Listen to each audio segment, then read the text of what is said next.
I've been planning a Bali retreat for the last 2 months, and I've been promoting it for the last 1 month. And I have been hustling like crazy, getting my retreat out there. The good news is we've got 4 seats sold, probably 2 more firming up in the next 2 days, which means we're over 50% sold, which is awesome. But because I've just been working myself to the bone in the last few months in general, but especially with this retreat promotion, I know I need a break. And I'm not the type to normally take a break. I am normally running from one thing to the next thing, new idea, new launch, and I love it. I actually really like the thrill of that. But what I'm learning about myself is that I have the energy to run, and then one day I just need to stop. I just need to stop running. So what I've done is I have booked a retreat for myself. As much as I'm hosting a retreat in Bali in 2019, I'm attending a non-business related retreat here in Ontario. So looking forward to it. Right now I am packing up, getting ready to catch my bus to go to Kingston, Ontario, where I'm going to be then heading to Wolfe Island and attending an all-women's retreat. Now this retreat is probably unlike anything I've experienced before. It's for women only. It's just to like chill. It's very self-care focused. There's lots of yoga. There's a cacao ceremony. I have no idea what that is, but I'm super excited to find out. I'm super excited to just go and do something that is totally outside my norm. I have no idea what to expect, and I'm really looking forward to that. I'm really looking forward to just being in nature, you know, embracing all that kumbaya inside of me and seeing what happens. So I am going to take you along my journey of attending this all women's retreat. I'm super excited.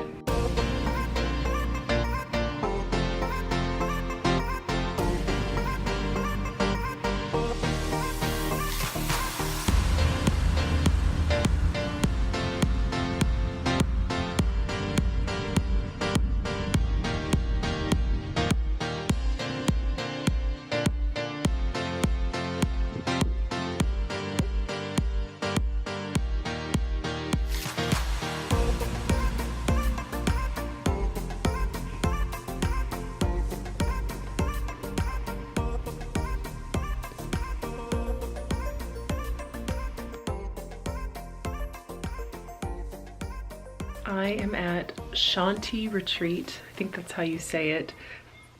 It's a Sanskrit word. I believe that's the dinner bell. So I have to go soon. We just had our first meeting of all the girls who are here. Some stretching, some movement, and it just feels like I really need to be here. I have all these emotions bubbling to the surface, and I'm someone who thinks of themselves as pretty emotionally stable, or they don't let emotions come up so easily or rule so easily. I'm trying not to control that this weekend. I just want to let it happen because I probably need it. Within, you know, just for doing that for 90 minutes, I'm already like, whoa.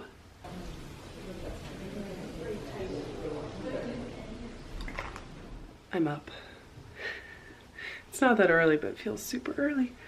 It's like 7:15. We're going for a sunrise walk.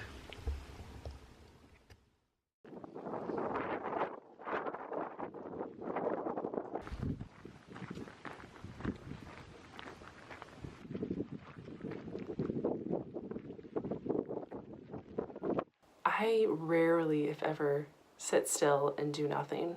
And to be in an environment where you have that built in, and I can sit still in like a yoga class, but to find moments when I don't have to be in yoga class, to find moments to sit still is really hard for me. I make everything a project. Like, you know, I'm gonna go walk around, I grab my camera and I film and I want to capture because it's so beautiful. It's just the way I operate. I don't know if I operate any other way, and I've been recognizing that in myself and then sort of mad at myself and judging myself. Yeah, so this morning after yoga, I was speaking with a lady about this and told her, and she said, well, for me, it's when you do a lot of hip work in yoga, it sort of releases a lot of emotions, and you can feel it in your body, you can feel it in your sleep, you can feel it in your digestive system. And then I'm like, huh, maybe that's it. Maybe that is actually all related to the yoga practice. It's bringing up all these buried feelings and now they're coming up and I'm just like, why am I so uncomfortable feeling? Why am I so antsy? Yeah, it's just been really, really interesting. I don't think I've ever done this for myself where I've removed myself to go to a retreat, to focus on myself like this, and to see how I react is somewhat amusing to me and frustrating at the same time, but it's a good lesson. I think the lesson is to not let myself be one extreme or the other, but to bring aspects of what I like from this retreat back over to my normal everyday life so that I don't get to a point again where I'm like, oh my God, I need to do something before I lose it with my stress levels.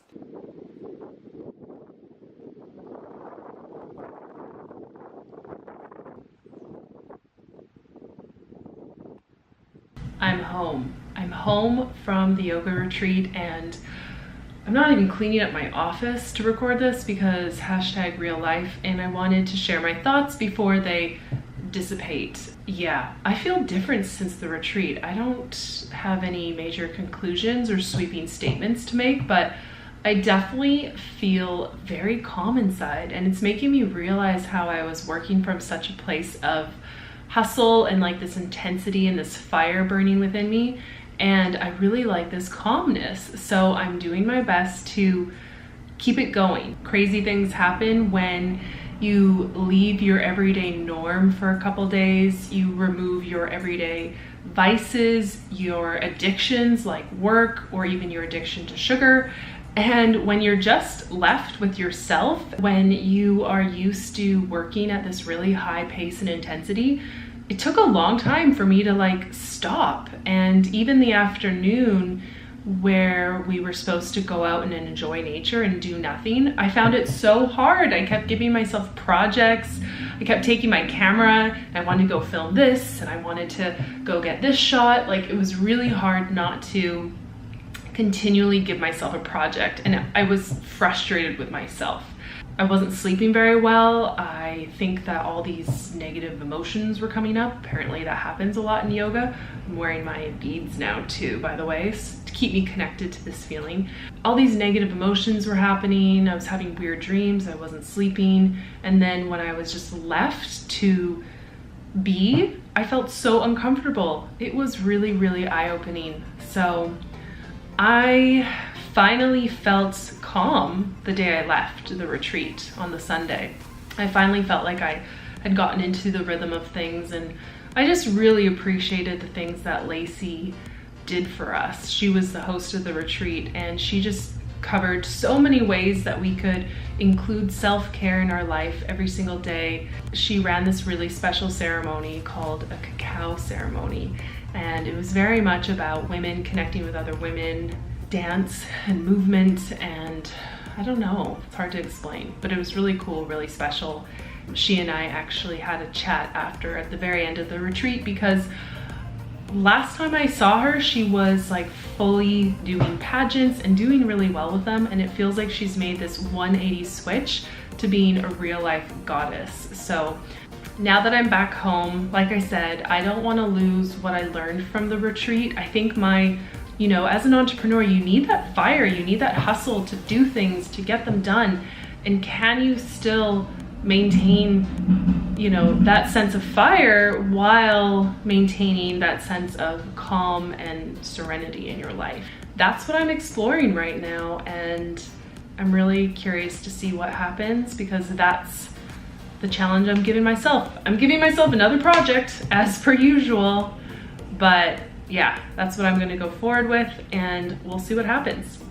If you have any questions about the retreat, let me know in a comment below this video. I'd love to see and hear them. If you enjoyed this video and want to see more like it, let me know in a comment as well. And of course, give it a like and feel free to subscribe if you want to keep up with my journeys.